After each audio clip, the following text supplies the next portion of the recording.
The following podcast is brought to you by Pro Wrestling Connect, Australia's newest choice for event management and brand development specializing in pro wrestling. And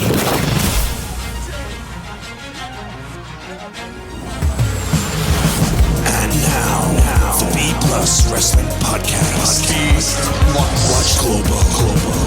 Support local. It's the B Plus Wrestling Podcast. The move. B plus. Check it out! Here we go! You wanna mess with us? 'Cause we're steady on the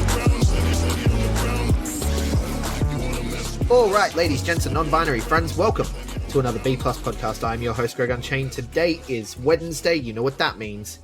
It's time for the King of Sportscast, a weekly breakdown of everything happening in the King of Sports universe, although this week we're going to focus in on New Japan Pro Wrestling because there's a lot happening there and there's not a whole lot happening elsewhere. I haven't watched Ring of Honor TV this week, to be honest with you. And you know who else doesn't watch Ring of Honor TV? Big boy Mikey. How are you, brother? I'm back. Yep. I almost forgot you were here. I was just going to keep talking. I was just going to do my thing. And I was like, wait, Big Boy's back. I'm back. I had a fantastic couple of weeks away in the land of America and or Canada.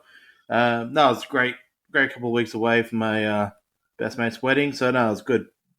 But glad to be back on the cast. Yeah, man, definitely. And so you are all up to date with New Japan Pro Wrestling. I am. I managed to keep myself, especially with having bad sleeping patterns in America. I was watching wrestling at 3 a.m. on my phone with my headphones on in bed, just really quietly all night. Just couldn't go back to sleep. So I'm like, all right, another Best of Super Juniors episode. So, no, it was easy to actually keep up with it. I thought it was going to be tough, but it was actually easy. Yeah, but what a Best of Super Juniors tournament, right? Holy shit. We said last year that last year's may have been the best ever, from what we'd watched anyway. And we watched all of last year's, and I think I watched all of the year before's as well. But beyond that, it's just been highlights previously. Now, would you say this one topped last year's? Because I think it did. And I don't know, that's got like a little personal touch from obviously the inclusion of Robbie Eagles and we're a bit biased. And also Gino Gambino commentary a couple of nights and stuff as well. Yeah, Gino commentary is, look, he's a fun in-ring talent. I'm not going to ever take anything away from him there, but I think he might find his calling. I think he may have.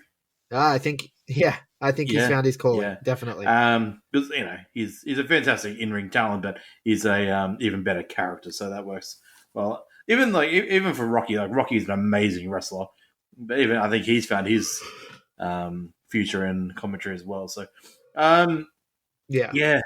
Rocky Romero had an amazing tournament. He did, too. And I really, really enjoyed this tournament this year. And especially with what's come out of it. I think what's come out of the tournament this year is, like, I think we're all still a little bit shocked, in my opinion, that no Hiromu Takahashi yet. He posted about being at the finals or being at Dominion, maybe. I can't remember which one it was. It was being at one of them. He posted about it. He posted the date. And then he just never showed up. So, I mean, I don't know whether it's just, I guess there's a lot of debuts and whatnot would have crowded his return, but interesting. Yeah. Well, let's before we get to the Best of Super Juniors finals, do you want to just give us your breakouts of the tournament and your must watch sort of parts of the tournament? Because we've talked about it here. I've talked about it with Jamie. I've talked about it with Lyle, but we haven't had your take. Yeah, look, I'm going to be completely biased. Not just one. So my two standouts were both Robbie and Phantasmo. I think both of them. Robbie is a little bit more biased. I mean, he had a fantastic tournament. I mean, debut tournament, 10 points. 10 points he ended up on? Yeah, 10 points. Yeah. Which is fantastic. I know it was a deeper tournament this year with more matches, but 10 points on your debut tournament solidifies himself in the Best of Super Juniors going forward. Like, he's going to be a permanent best of Super Junior fixture for a couple of years. I reckon he might even win one in the future. But him and Definitely Phantasmo, possible. I think Phantasmo is the next Osprey for the junior division. I think Phantasmo he's got so much charisma. I fucking love that guy, and I always have with Rev Pro, but he's on another level. Yeah. So like The the Bullet Bullet Club Club boys, I think boys. they really stood out. Sho and Yo had a great tournaments again. Both of them just Taguchi had a hell of a tournament. Taguchi was fun. I think the Osprey and Taguchi match was one of my favorites. And obviously Yeah. Osprey and Robbie was, a beautiful match in itself. But look, I'm gonna. The total real good story with Robbie and the whole, Bullet Club not necessarily being the right place for him. Maybe I'm really enjoying where they're going with all that.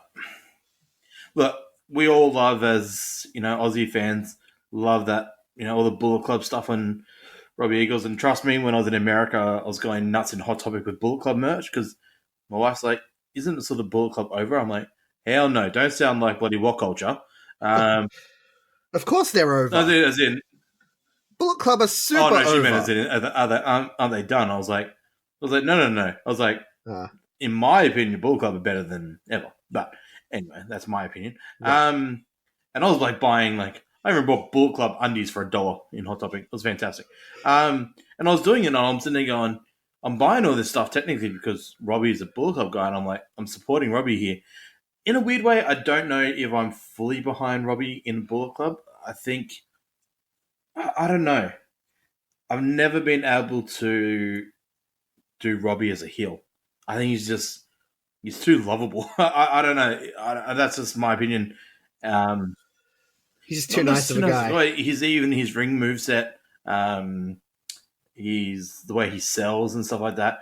It's not very heelish, and maybe that's the story that they're telling there. With he's just not as heel as Phantasmo and Taiji. But you know what? I never saw Taiji as a heel as well, but he's a fantastic heel. So, but what a tournament! I mean, who was your standout?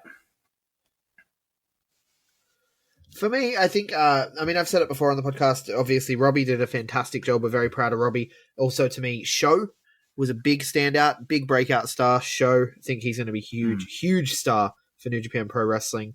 And Shingo, how can you look past Shingo? I mean, obviously, he ran through the whole thing, and he's just a fucking beast.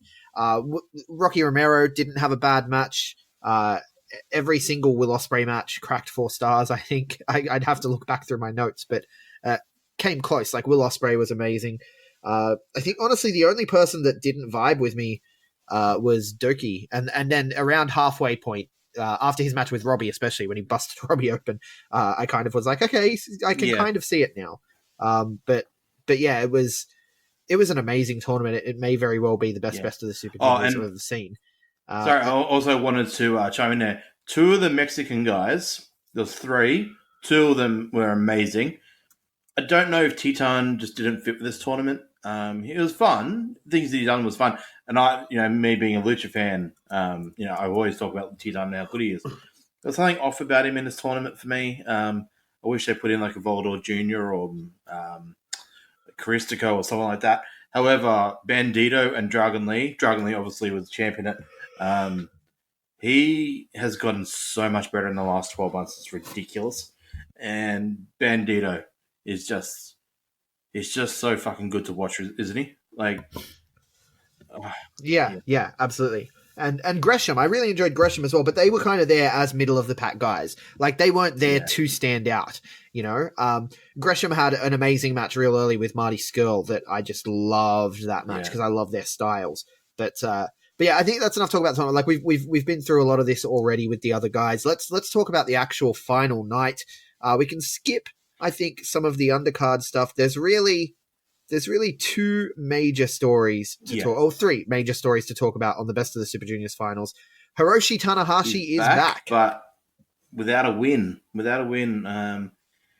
99.9% of the time, you would put your betting money on Tanahashi winning his comeback match. Well, I did. Yeah. well, not actual money, but when we did predictions with Lyle, we both went with Hiroshi Tanahashi here. I saw this and I was like, oh yeah, no, that's fair enough. Tanahashi would pick up the win over Jay White here quite easily. Nope. Shows that New Japan still have, a lot of things going for Jay White. I think he's going to have a good G1 tournament, Jay White, and I think he'll come out of it still looking strong. I think he's still one of the guys. I know they've brought in some other people lately that we'll talk about in a minute. You may overshadow him. But yeah, no, I was happy to see him win because it shocked me, so it was great.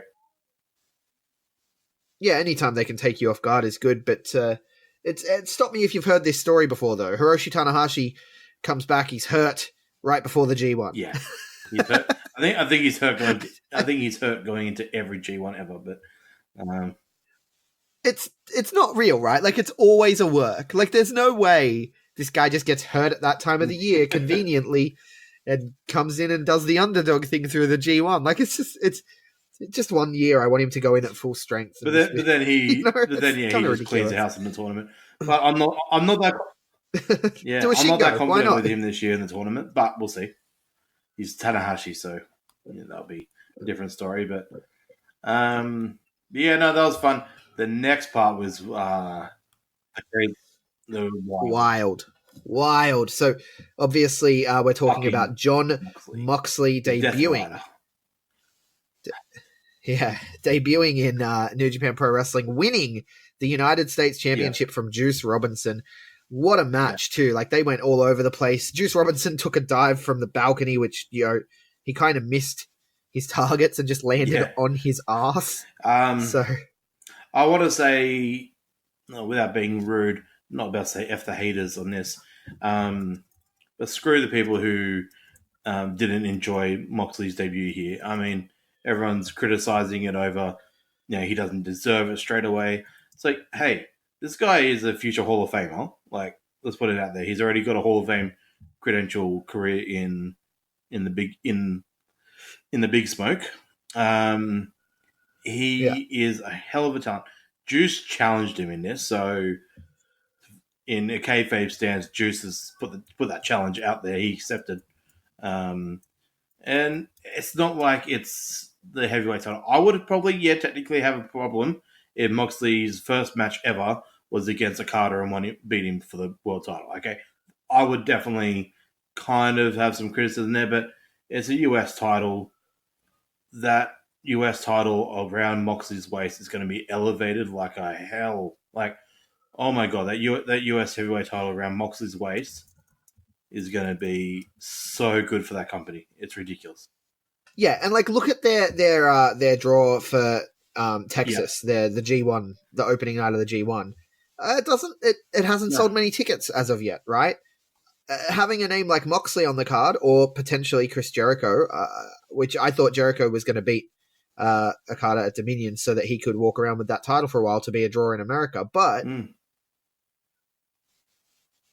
think of the tickets that Jon Moxley on the marquee for G1 in Texas is going to sell. Like, it's obviously a good business decision for them. And he hasn't declared, at this point, when he wins the US title, he hasn't declared that he wants in the G1 yet. That'll come at Dominion. But, you got to be talking about it at this stage already. Like, I know straight afterwards, I messaged the B Plus chat. I was just like, he's going to do G1, right? Like, he's the champion. He has to do G1. It does good things for the belt, good things for the company, good things for business overseas. It's a no-brainer. And anyone who thinks, he just walks in and get a title shot. Yeah, he's one of the biggest fucking stars in the world. Okay? Yeah. Like, if you're telling me if John Cena tomorrow was like, you know what?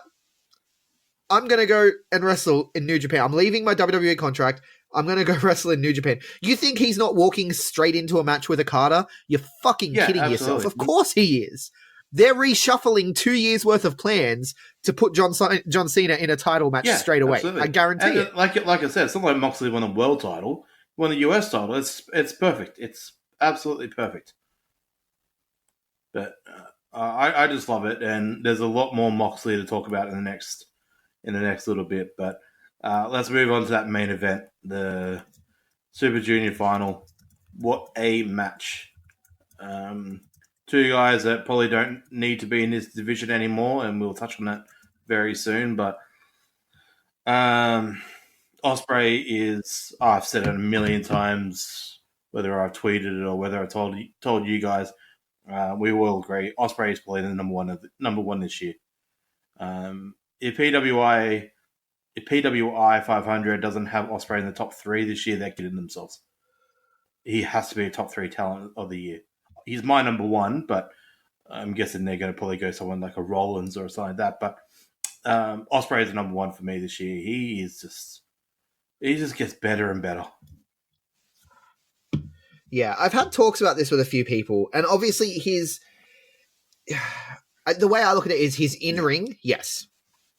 Yes, absolutely. Like, I have to separate the in-ring from the person because, and I love Will Ospreay. I love the stuff he does. But, you got to look at his Twitter and go, come on, man. Yeah. And this week he even tweeted out because someone had mentioned that, and he sort of responded to their tweet and was just like, "Yeah, look, I've said and done some dumb things, but I'm working on it." Which good. At least he's taking some ownership there. But for me, at the moment, he's not quite there with not being a dick, if that makes sense, right? And it's good that he's taking the ownership, and hopefully he follows through on that. Hopefully we don't get any more emotional outbursts on Twitter. Hopefully he does become a good ambassador in every aspect. But if I separate that from it and just look at bell to bell, it's hard to make a case for anyone over him for best in the world look, I get this year. Because, but you got to remember, Okada and Tanahashi, their year doesn't really start till the G1. Ishii, his year doesn't really start till the G1. You got to look at, because they've been in undercard tags and stuff the last couple of months. The G1 is when things really heat up for them. And elsewhere, Kenny Omega has had 2 matches this year. And Seth Rollins, Finn Balor, a lot of these guys are hamstrung by WWE, the sanitized style. I guess Johnny Gargano also has a case for number 1 this year. Yeah, well, I mean, John Moxley, depending on his output in the G1, I don't think he's going to have 5-star classics over and over again or anything like that. But some of the matches he could have in the G1, he'll be in the discussion too, true. probably. Look, I understand about the Will Ospreay, especially his social media presence.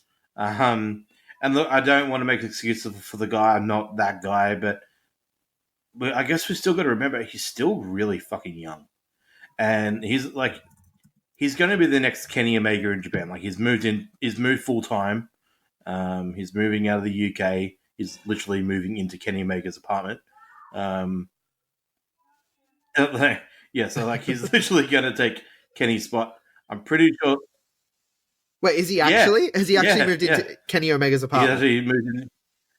How do you know this? Where did you see this? I have not seen this anywhere. The PWA Discord that I've read that from someone, but okay.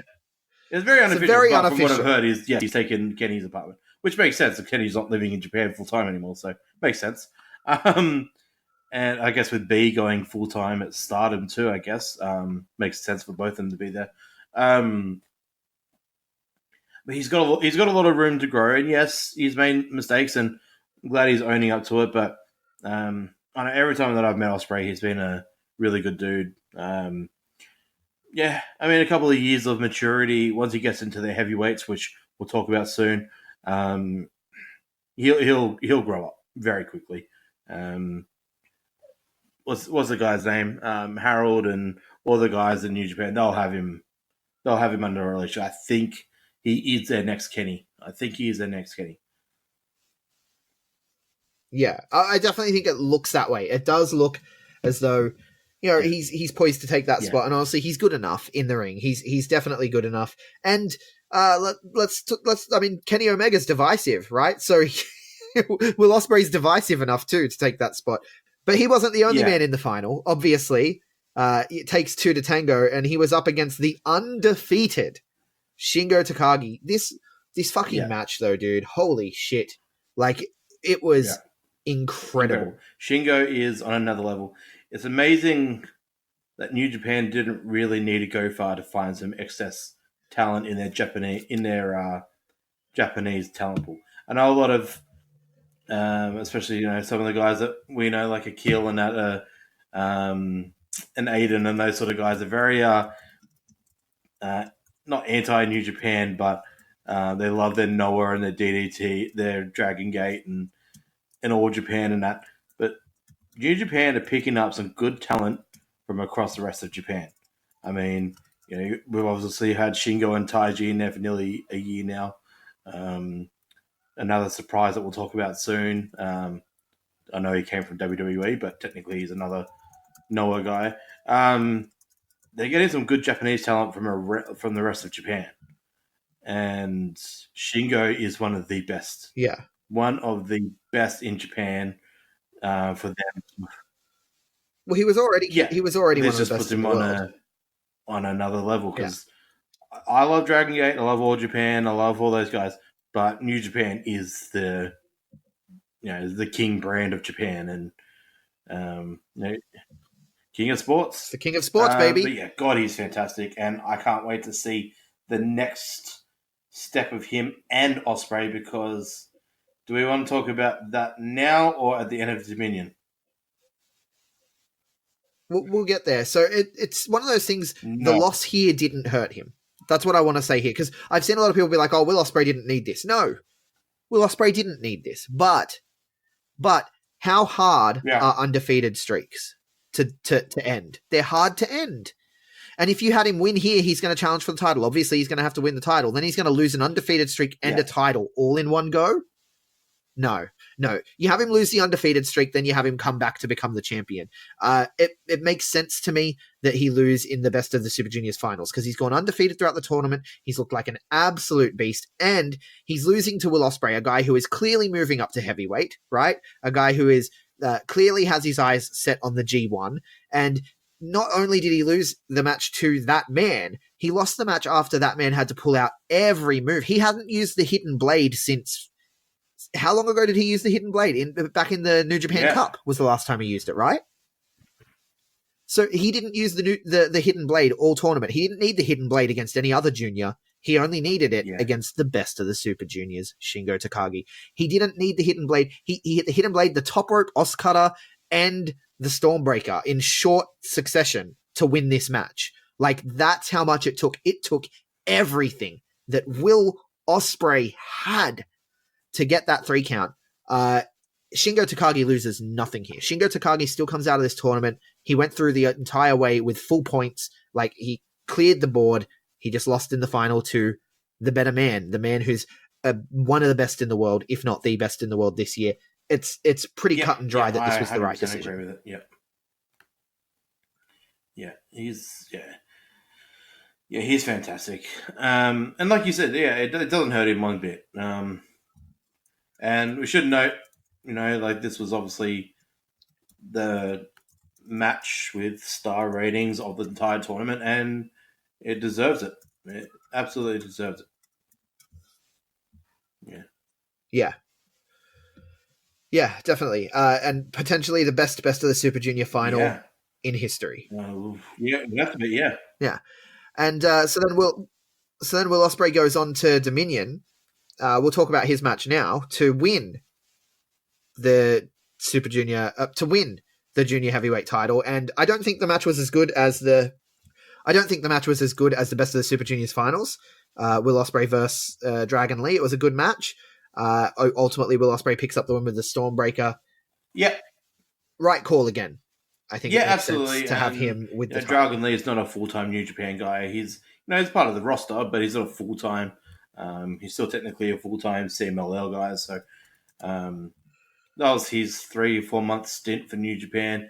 He's done that title very proudly. He did a very good job with it, but Will Ospreay is the right man to hold that title, especially because, if you want to touch on it now, post this match, Will Ospreay has not only decided to give the first defense against Robbie Eagles, which is fucking cool for Robbie, but he's also challenged New Japan to put him in the G1 as the first ever junior heavyweight champion to go into the tournament.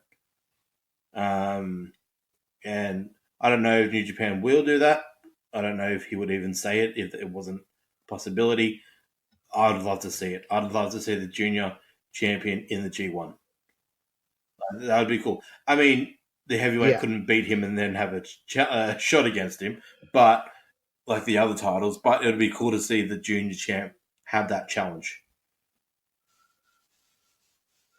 Yeah. Yeah. And Shingo also said that he wants to enter Yeah. the G1, but he still wants to stay a junior. So they may be opening up the G1 to anyone who's qualified, I guess. I would put those two in G1 in a heartbeat. Yeah. Well, I mean, they're basically heavyweights anyway. I mean, let's be real. They're basically heavyweights. They should probably stop competing as juniors before too long. But Will Ospreay also laid out the challenge. He announced on commentary who his first challenger would be for that junior heavyweight title. Yeah. Melbourne. Robbie Eagles. Super Showdown. Yeah. It's happening in Melbourne, not in Sydney. No. Do you feel like it's a bit of a slap in the face? When I first saw it, I was like, oh, come on. That should have been in Sydney. But, no, fair enough. We've had two of the best Robbie Will matches of all time. Number 3 in the Best of Super Juniors. This is technically number 4 in their rivalry, one-on-one. No, that's okay. Give Melbourne, because when the Sydney headliner came out, I was like, ooh, that's even better. So, not better. Yeah, I was like, that's awesome. No, it's going to be fantastic. That's going to be live on Fight, which is cool. That'll be very interesting down in where are they using it? The Festival Hall, is it? Yeah. Yeah, Festival Hall in Melbourne. Yeah. It'll be on New Japan World as well. We don't have to pay for it on Fight. No, that's going to be awesome. So glad that Ospreay gave him the first challenge because, yeah.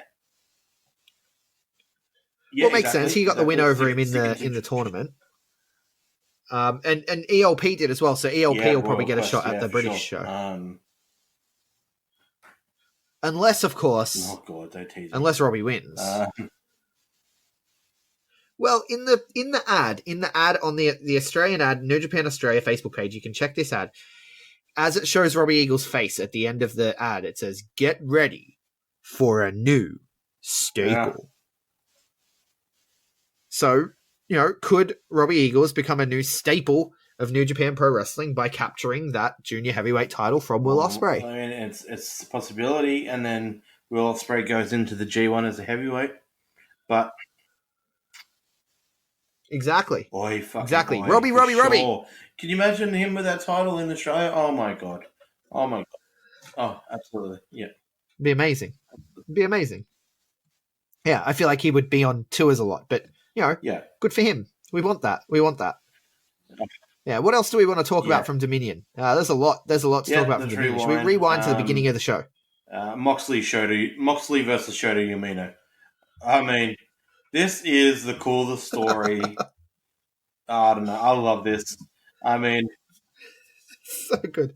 3 minutes this match went. 3 minutes. It was nice and short. Post-match, that was the best thing ever. So obviously, Moxley declared himself for the G1 too, given the challenge. I guarantee he's 100% in it. I've sort of been a little bit of a nerd. I did some research. From the look of it, he has no dates booked in all of July. So from now, it kind of looks like he does have that room for G1. And obviously, they'll take him if he's up for it. And he will be up for it, obviously. Some of those matchups that Moxley could have. I mean, obviously, the dream match is Moxley versus Suzuki. That's obviously something. Moxley versus Zack Sabre Jr. I want Moxley versus Ishii just because Ishii is a fucking powerhouse and has a match with everyone. Moxley versus fucking like a Fale or a Tama Tonga. Moxley versus everyone is just going to be beautiful. But the even funnier part is post-match. Those post-match comments. So he picked up Shota Umino and dragged him to the back. And basically he's claimed Shota Umino as his young boy. He told him to carry the title while he cuts a promo, and Shota Umino collapses on the ground because John Moxley just kicked his ass. And he's just talking about, I'm gonna need a young boy while I'm here. I'm gonna need someone to spot me at the gym. All right, someone to carry my bags, carry my title. Need someone to drive me home from late nights at Roppongi. You can drive, right? He can drive. He can do it. Such a good, it's so funny. And he's just, I want to see, look, I have said, you weren't here, obviously, but I have said that I want New Japan to have a working relationship with AEW, specifically Shota Umino. I want him to excursion with AEW. Imagine if John Moxley just took him. Just like, he's my young boy. And then he shows up, he's carrying bags and titles for Moxley and AEW as well. And how fucking awesome would that be? Your tweet earlier about it, or your Facebook stats. I absolutely agree. And not I don't even care if he doesn't touch AEW. I just want everywhere that Moxley goes in New Japan, Shota Umino to be on his side. 100%. Yeah, 100%. Yeah. He's cornering him, everything. We've all said the whole 9 yards, I mean, for even sure. in the New Japan Cup earlier in the year when Shota had a little bit of a shot, he had that match against Tanahashi and nearly even upset him. Like, we knew he wasn't going to win, but he nearly got the upset there. He's a star in the making. I mean, obviously he comes from good genes with Mr. Red Shoes being his father, but he's got some character. He's fantastic. If Moxley, if he can work literally with Moxley for the next 6 months to a year, however long Moxley dedicates himself to New Japan, like, Shota will become a star in a heartbeat with him. Oh my God. Promotional consideration paid for by the following. Hey guys, just a reminder, if you want to hear all of these wonderful B Plus podcast episodes completely ad-free, make sure you head over to Patreon or Podbean, where we are the featured podcast this week. You can subscribe for as little as $1 a month up to $10 a month, where anything you want to help us with, it really helps out. It's going to help us grow the site. It's going to help us redesign some things, and everything that we get through this and through the advertising as well is all going straight back into the podcast so that we can get Aussie Graps out there for the rest of the world to hear about, for the rest of the world to see, so we can grow this mission of watch global, support local, and build indie wrestling. So if you want to be a part of that and get some really cool rewards like call-in shows, bonus episodes, ad-free like I mentioned, then head over to patreon.com/theb+ and subscribe today. Hey everyone, just want to take a second to tell you about one of our new sponsors, OUTBREAK NUTRITION. OUTBREAK NUTRITION are creating supplements for survival, sharper minds, quicker reflexes, all the energy you need to take your performance to the next level, whether that be on the field, in the gym, on the gaming field. That's right, they have specifically designed gaming supplements as well to help you focus on those late night sessions. They even sell coffee, you guys, at OUTBREAK NUTRITION. You can get coffee pods, you can get coffee beans, you can get supplements for the bedroom as well if you want to enhance your performance there. These are performance enhancing supplements for every aspect of your life, specifically designed by gamers, for gamers, to stay fit and healthy in the gym, to stay sharp and focused on the game, and to dominate in all areas of life. So check out OutbreakNutrition.com, and for being a listener of our podcast, they will give you 10% off your order when you enter the code B+. That is BPLUS at checkout. So make sure, if you want to stay on top of your game, if you want to take your performance to the next level, OutbreakNutrition.com, enter the code B+ at checkout. Yeah, with him as his mentor. I mean, how fucking good is John Moxley? Like, and this is the thing, like, anyone who knew him, he was kind of a cult promo phenomenon before he went to WWE. But it's one of those things, like, WWE really ruined him, and you didn't realize until you listen to the podcast and listen to him explain the process and explain all the stuff that's going on and all the stuff that he's fighting for, and he's just fighting to not look like an idiot. And then when he's free for, just a month, he's not even been free a month yet, I don't think. Yeah. Has it been a month? No. May 25th? No. So, like, less than a month. And, okay, this thing with Shota Umino is funny. That's funny, right? And it's not written for him. It's not scripted funny, right? But he is able to be funny. He's a funny guy. That's why he said that one of the biggest downfalls in WWE is letting him know that you have comedic timing. Because if they find out you have comedic timing, right, they want to write jokes for you. But the thing is, you're naturally funny. You don't need them writing jokes. But they're like, this is good shit. It's good shit. You got to say what's on the page. And then he's fucking ruined. Whereas when he can just be himself, he was funny here, and it didn't take anything away from how scary of a badass dude John Moxley is. He can be a badass that scares the shit out of people, but he's still fucking hilarious when he's like, this guy's mine now. I own him. He's going to be my young boy. You can drive, right? Like, he can still be hilarious and be that crazy, psycho, scary character. He doesn't need to be riding a what was it? Right, not a unicorn, riding a unicycle backwards and high-fiving homeless people. He doesn't need to do that. No, because sorry, I don't want to be that guy. I've turned off WWE a lot, and I'm even starting to slowly turn off NXT because as good as takeovers are, and I'll never stop watching them, I get a little bit sad with NXT, but it's just like once they leave NXT, it's like, oh, okay, I'll wait 5 years until they're back on the Indies or something.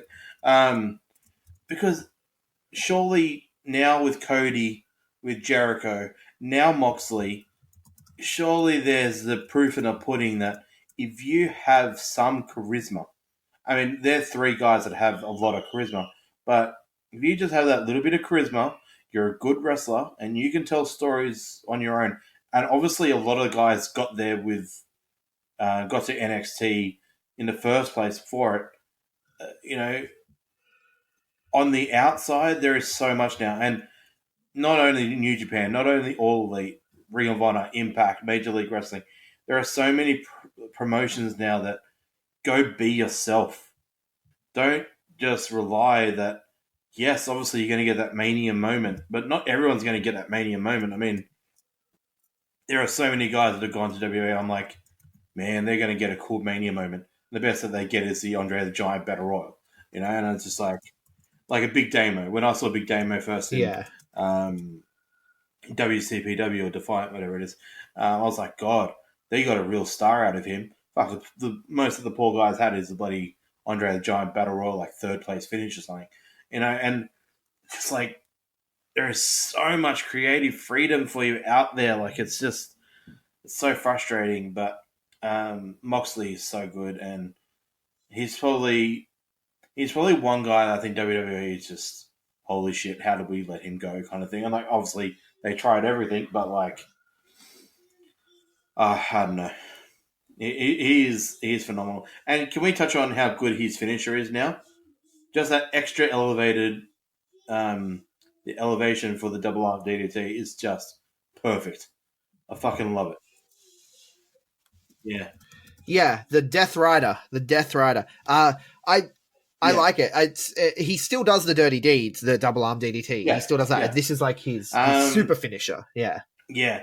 Fantastic. That wasn't a fantastic match, but a fantastic match and segment and all that. The next match we had Kojima versus Shingo Takagi. Shingo got the victory here.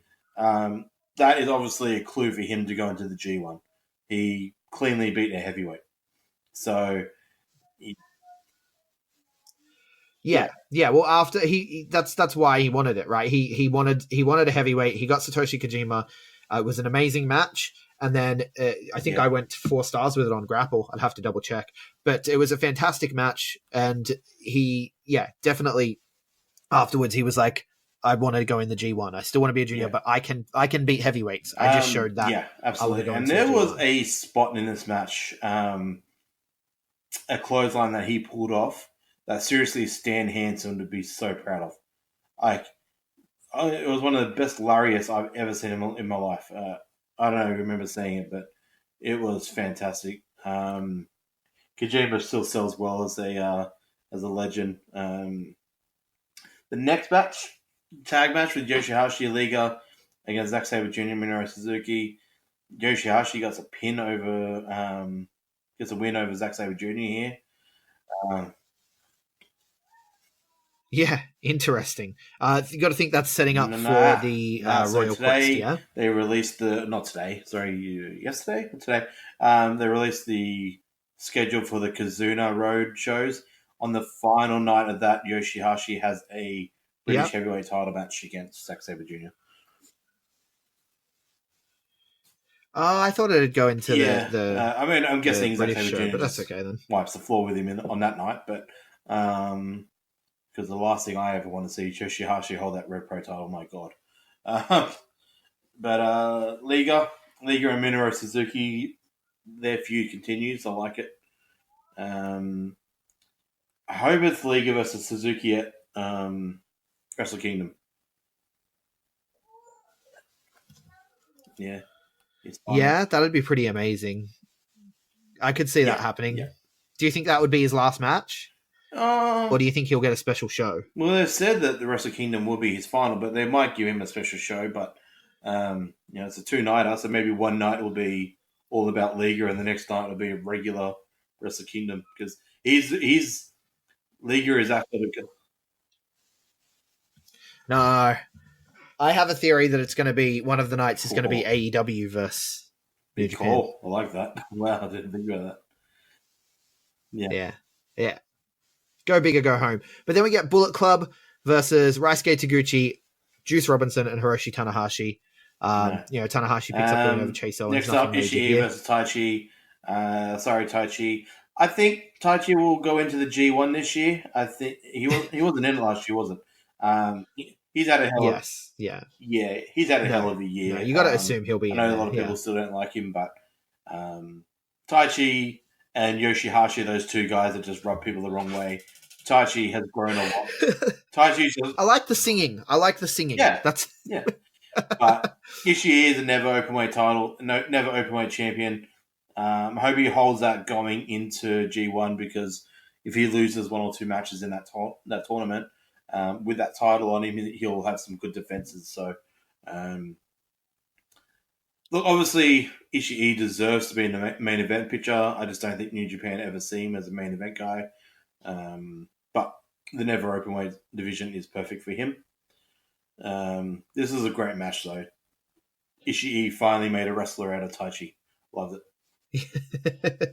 Yeah, Ishii, like I say it over and over again, he should be more people's favorite wrestler. He does amazing work. Yeah.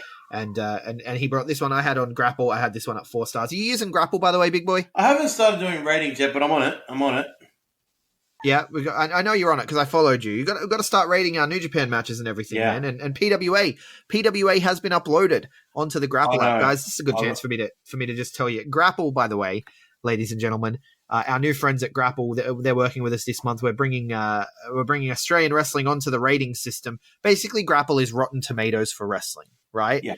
So instead of just relying on Dave Meltzer or C. Sonka, Shonka.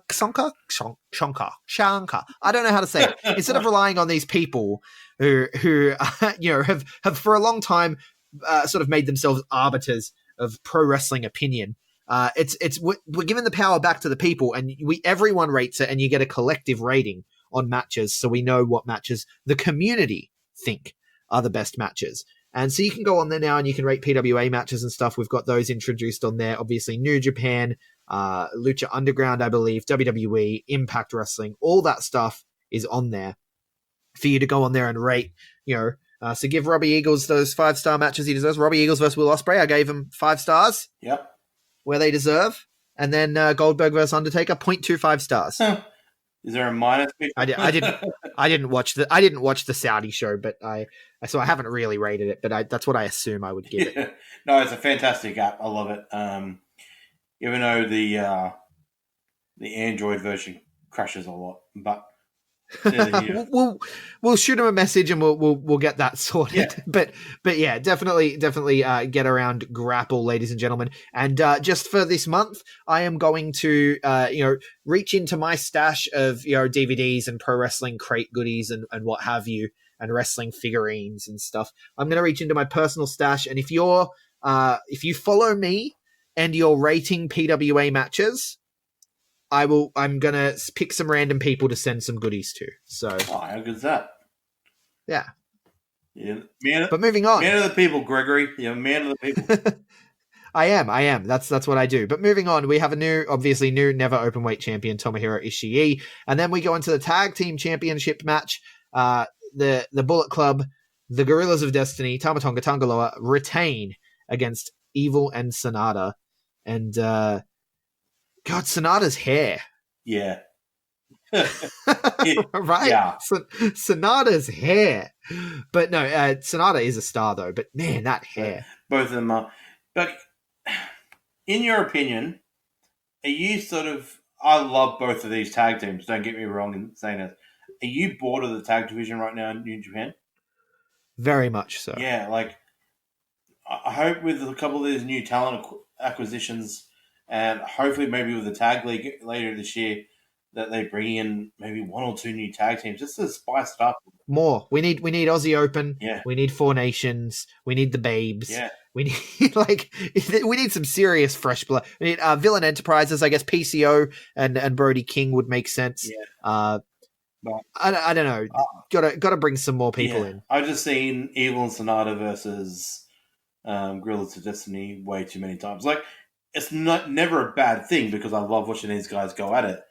But it kind of feels like it's the only match that they have for the tag division. Like, it's either these guys or like there is a third tag team that's sort of in this thing. But my mind's just gone blank for a sec. Who's the other heavyweight tag? The fact that you're saying the other heavyweight tag team, there's a couple. As in prominent tag teams, like top of the card guys. I mean, it's really just these two. Yeah, I mean, Killer Elite Squad are huge for a couple of years, but Davey Boy... Yeah, where are they? Yeah, well, Davey Boy is more of a Major League Wrestling guy than... I guess Chase Owens and Yujiro? Yeah, I mean, Yano and... There are no contenders. No, there are no tag team contenders right now. They need to think of something. Yeah. But no, there is definitely no tag. I didn't even realize how dire the situation is until you mentioned that. Yeah. There are no tag team contenders. Yeah. They really need the AEW partnership because AEW has a stacked tag team division. I mean, considering the main stables, okay, so Tama, Guild of Destiny is obviously Bullet Club to represent. Evil and Sonata is obviously LIJ to represent. Chaos, it's Yano and Ishii usually, isn't it? Yano and Ishii. Chaos are all over the place with who teams. I guess you do have Mizu and Zack Sabre Jr. Yeah, I mean they should be more prominent. They should be. Yeah, instead of worrying, as much as I love Rev Pro, they should stop worrying about Rev Pro stuff in New Japan and have them, because they would make a really good IWGP heavyweight tag champs. I'd love to see that, but anyway. Enough about the tag division. That's for later in the year when we get to the tag league. Then, obviously, we've already done Ospreay and Dragon Lee. Fantastic match. Ospreay is the new junior heavyweight champion. But let's touch on the awkward point of the week. Ibushi Naito. Yep. Ooh, yeah. Oh man. Okay. So this was an amazing match. But it got very hard to watch after that German on the apron where, like, they slowed it down, man, and Kota Ibushi literally hit the apron with his cheek first. And how he managed to finish that match, and even how he managed to walk the next day, well, his neck bent in a way that it shouldn't bend, and then he got back in the ring and he proceeded to dump Naito on his head, and it looked like maybe he was struggling. And I'm like, he's concussed. Surely he's concussed. Yeah. Right? Because that's the hardest part of the ring. So I'm like, surely he's concussed. And he dumped Naito on his head, and I don't know, like there's the hair there, so maybe it wasn't really as bad as it looked. And then they both just proceeded to dump each other on their heads multiple times, just time after time after time. Neck bump, neck bump, neck bump. Oh, I was, after the apron spot, I was concerned for their safety. And I want to watch a wrestling match and go, ooh, I want that, right? But you mentioned it before, the lariat that Shingo gave Kojima. That made me go, ooh, that's got to hurt, right? A lot of things Will Ospreay does. So in Ospreay and Shingo, when he hits the hidden blade, I'm like, oh, you know? But I'm not concerned for their safety. I'm like, they're professionals. They know what they're doing. It hurts, but, you know, they're okay. But this, I was concerned. I was like, these guys are going to die. You don't want to feel like that when you're watching wrestling. Look, these two, Naito and Ibushi, are two of my favorite wrestlers. You know, if I did an all-time list, they'd probably both be in my top 50 of all time. I love both of these guys. But two things that really pissed me off about this, I mean, whether it was accidental, obviously it was very accidental. But I've read some people like, oh my God, Naito really tried to do that to Ibushi. I'm like, no, I don't think he... Yeah, no, there's no way that he's going to do that on purpose. Like, he's not going to go out there and be like, I'm going to land on my face.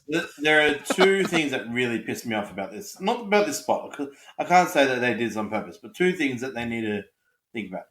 this was a 10-year or a couple of days shy of Misawa's 10-year death anniversary. That, surely every Japanese wrestler, nearly every wrestler in the world would have felt his in-ring death at that time. It's like, come on, like, even Silver King only about a month ago, there's, wrestlers dying in the ring, Paraguay and all that. That part just scares me. But this being the 10th anniversary of Misawa's passing, with two Japanese guys that would have been around at the time, like in different companies, they would have felt that back then. And also Nato with, him, one of his best friends, and something that's affected him over the year, I can imagine, Hiromu Takahashi being, on the shelf for nearly a year, not being able to wrestle again, was a diagnosis from a year ago that could have happened. I know I hate spots on the ring mat, on the apron. I hate it. Especially anything to do with the head. If sometimes if it's like a backdrop, or when Kevin Owens does the power bomb, now I don't mind that. It's just, and then like a tombstone on there or something like that. That just freaks me out. But yeah, the destroyers and stuff that Pentagon does, like all of those things, it feels unnecessary. But even then, a lot of the times I'm like, okay, I could see that was safe. This was not safe. No. This was not safe. It was not safe at all. And then everything else that happened after it, I was concerned for their safety. So, and that's not how I want to feel watching wrestling. I want to be like, oh, that hurts. I don't want to be concerned for your actual legitimate safety. But is what it is, and we have a new Intercontinental champion. I love what I know exactly what you're gonna say about this. Is we get to see Naito disrespect the belt for another year. Fucking hell! I don't like it. Just put the belt over. Like just go. Like maybe apologize to the belt. Cut a promo, being like, oh, maybe we're fated to be together, clearly, and I'm going to treat you better because we keep coming into each other's lives. This must be love. Like something like that sounds like it would suit Naito. Like to have this esoteric revelation that he keeps coming back to this belt for a reason. He does really love this belt, and he's, fucking throw the belt and talk about how you don't want the belt. Like, it's ridiculous. But I really, really hope, as a NATO fan, as a NATO stan, I really hope that this is the year that we finally get NATO with the IC title, wins the G1, goes to the Tokyo Dome with the IC title, dumps it on the ground, and goes to that world title. Like, well, he's got to, right? He has to, like, he has to be the guy for the Dome this year. He has to win the G1. Naito Okada, that story is about 5 years old. Like, they can pay that off. Yeah, although Ospreay Okada. Oh, yeah. Just saying, I honestly think Ospreay's probably the only other name that could win it. Surely Jay White doesn't get a win. I mean, he could. He could make the final potentially, depending on block layouts. But I guess that's going to be for a later podcast. Let's finish this one off. Chris Jericho, Okada won. It wasn't your typical New Japan main event. It ended in a way I wasn't a huge fan of. Just with the sit down on the move. I don't know. 3.5 at most. Probably 3 stars. I think I gave this one. I'd have to look in the grapple. I'm not one of those guys who gets bored of Jericho. I know we have a few. We have a few B Plus followers that are kind of anti Jericho at the moment. I strongly disagree. I think Jericho, along with Moxley and Cody, are three of the best things in pro wrestling right now. I'll turn any TV on to Jericho's on it. Any podcast that he records, like even non-wrestling podcasts that he does, I listen to nearly every one of his because. Man, I listen to the conspiracy ones. I listen to the ones he does with like other rock stars and stuff. I don't care about that shit. But he's one of the most entertaining guys. And I don't care if he does the shtick over and over. Like he does that camera thing in New Japan and all that. I don't give a shit. I want to see it all the time because Jericho's that entertaining. Okada picking up the defense here, perfect. Okada will not drop it until Kingdom. Okada will hold. Yeah, definitely. I think so. Oh, we forgot to mention someone else who declared their intentions for the G1. Mr. Jericho.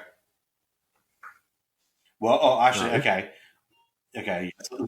Wait, did Jericho say he wants to do the Yes, G1? he did. No, he didn't. Yes, he did. Yeah. Did he? Where? I'm going to have to find it for you post-match, but I read it somewhere. Yeah, he's... I was talking about Kenta. Oh, shit.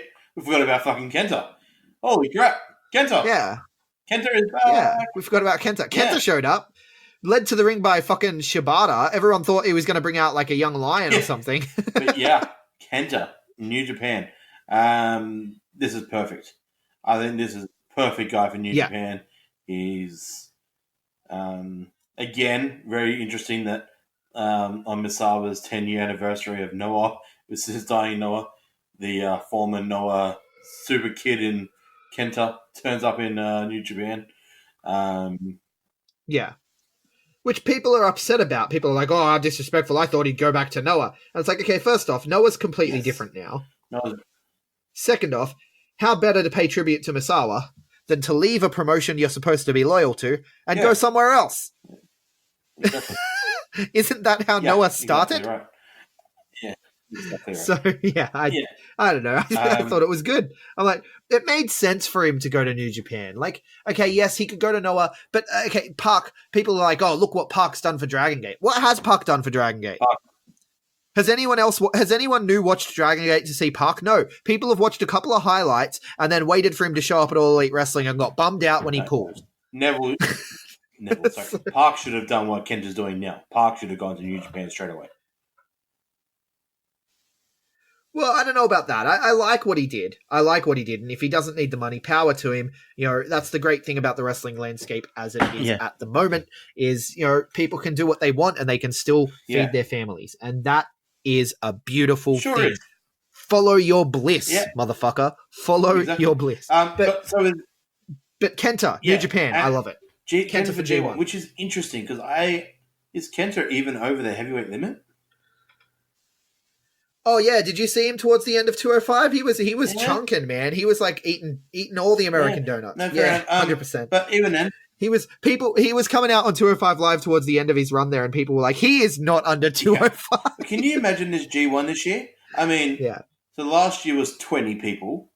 Obviously, Kenny and Paige are now gone, so there's 18.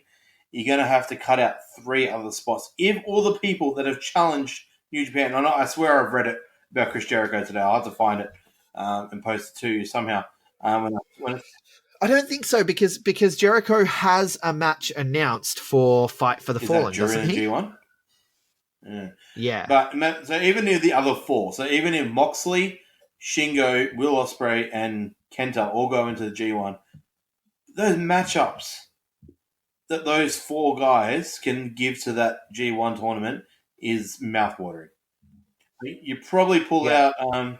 Well, I just want Kenta versus Shingo. Oh my!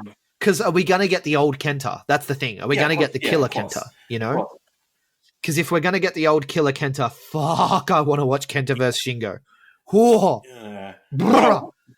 That is a wet dream of a match. I'm giving the idea of it 18 stars, and you know I don't like to break a rate. Like Kenta Ibushi. You know, yes. Yeah. There's some good ones, man. There's some good ones. Kenta and Ospreay. God. Yeah, exactly. You know. Yeah, I like it. And Dean. I still call him Dean Ambrose sometimes, guys. There's an adjustment period here. I think you can give me 30 days grace, surely. But Moxley versus some of the more traditional heavyweights. So like Moxley and Tanahashi will put on a fucking clinic. I'm telling you right now. Moxley Tanahashi, Moxley Okada, Moxley Ishii. I want to see a big boy block and a slightly less big boy block. Like that's what I want. So if all 4 of those guys out, obviously Kenny and Paige are out. Who are the other 2 guys that you take? Farlade, is it? No offense, I love Farlade. I don't think we can say obviously Kenny's out, other than the fact that he has a match at Fight for the Fallen. because he has the same provision in his contract. He can do New Japan if he wants he to. could. Page is, I've 100% Page would be out of it. Yeah, you but think so? Yeah, you probably have to pull Makabe out of it. I don't know, like, yeah. that's okay. I mean, That's fine. Taichi's going to go into that. it too. As, you know, I think so. Yeah. Would you take Yeah. Farley and Tonga out? Yeah. Farley for sure. I think Farley's transitioning into that mentor role, right? He doesn't need to be in the G1. His spot can be filled by other people. I think. Yeah. When we get to that stage. Sorry, I wasn't sure what that noise. I can't. But yeah, again, that's G1 preview. Let's talk about the things that are coming up a little bit closer. The Super Showdown cards. They have been. Southern show. Fucking hell! I keep doing this, man. I keep calling it a Super Showdown. Can we get away from calling shows showdowns, please? Especially, like, we get it down because it's down under. It's a showdown. No, just please stop with the showdowns. I've had it. Yeah, so I've had it with the showdown. 12 cards have been announced today. So the whole Kazuna Road cards have been announced. Standard Road 2 kind of shows. I don't know if all of them are going to be on New Japan World, but the final night for any Rev Pro fans, it'll be interesting. 2 Rev Pro titles are on the line on a New Japan show on the final night at Kazuna Road. Phantasmo is defending his British Cruiserweight title against Taguchi, and Zack Sabre Jr. is defending his heavyweight title against Yoshihashi. So very interesting there. And then 2 nights later, half of the New Japan roster is in Australia for Southern Showdown. One night Melbourne, one night Sydney. Should we run down the full cards, or do we want to leave it to a little bit later? Pull out the highlights. Pull out the highlights. So basically, this is built as Bullet Club versus Chaos, this tour. Obviously, with the Australian twing in there. Obviously, night 1, we talked about it earlier, Ospreay Eagles IWGP heavyweight title match. That is going to be fantastic. It's not the main event, which is, I guess I was about to say it's surprising, but no, the main event is Tanahashi and Okada tagging up against Farley and Jay White. That's going to be a fantastic main event. You got Mikey and Juice taking on Tanga and Tama. There's an interesting tag team possibility, Mikey and Juice. I don't know. That sounds kind of interesting. Yeah, except one's Chaos and one kind is, of a main full unit. unit now, aren't they? Kind of a Chaos is still officially Chaos, but they're aligned. But anyway, yeah, but I guess then with Tanahashi Sydney, and Okada, yeah. It is very confusing. I don't know. In Sydney, it's confusing. A highlight for us, 100%, is going to be Bonzo versus Moretti. No major storyline there. It's just going to be 2 guys that love each other, just going at it, which is going to be fantastic. You got a 6-man Gino is tagging with Tanga and Tama against Yano, Mikey, and Juice, which will be fun. And the main event for that night, which I will get to see, I can't wait, is Ospreay, Tanahashi, and Okada tagging up against Robbie, Farley, and Jay White. Yeah. Look, I'm glad that you're stoked on this card, but I've heard a lot of feedback from people that they feel like the Sydney card is a little underwhelming. I mean, I'm not going to say it's so underwhelming for me because I love half these guys. I mean, the Philippe brothers against Michael Richards and Andrew Phillip. I never can say it properly. Villalobos. The Philippe brothers. They should have had their match in Melbourne, but anyway. I like the card because I like 90% of the guys on this card. I can understand if some New Japan fans are a little bit off it with this because the entire LIJ is not here. There's absolutely no LIJ. Not many legends on this card. Like you haven't got the likes of the Nagatas or anything coming this year, but yeah, most of Suzuki gonna miss him too. I don't know. I like it, but I can understand if people are rubbed the wrong way a little bit with it. But and look, one other piece of New Japan news that I just want to touch on, and we'll touch on it closer in full when it comes out. They announced today that Jushin Liga is producing a 16-man Super J Cup. They didn't do the Super J Cup last year. They did it as a British J Cup, which Phantasmo won. So back into... They're taking it to America this year. 2 cities, Seattle, and I can't remember the second city. I think LA or San Fran, I think it was. Which is cool. So 16 juniors. I'm guessing most of those names would have been in Best of Super Juniors. Maybe they'll swap out someone like a Teton for another CMLL name or something like that. But I imagine most of the guys that were in the Best of Super Juniors being in it. This is pretty much just a New Japan Cup for the juniors. Just single elimination style. This is a tournament that Liga made famous back in '94.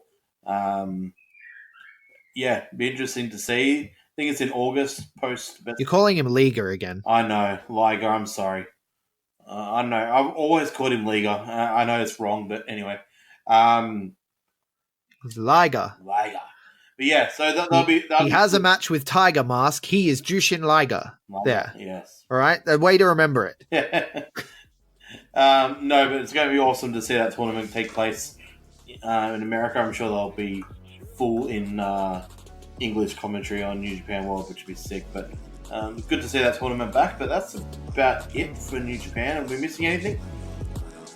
No, that's everything. That's everything for King of Sportscast today, because we're not doing any Ring of Honor or anything this week. It's a miracle that we actually got this together, to be honest with you, just with the way things have been today. So that's New Japan for the week, guys. Where can people find you, big boy? At B+_big boy on Twitter. And I am at Greg Unchained on Twitter, at the Greg Unchained on Instagram. We collectively are the B+ Wrestle on Twitter, because wrestling won't fit.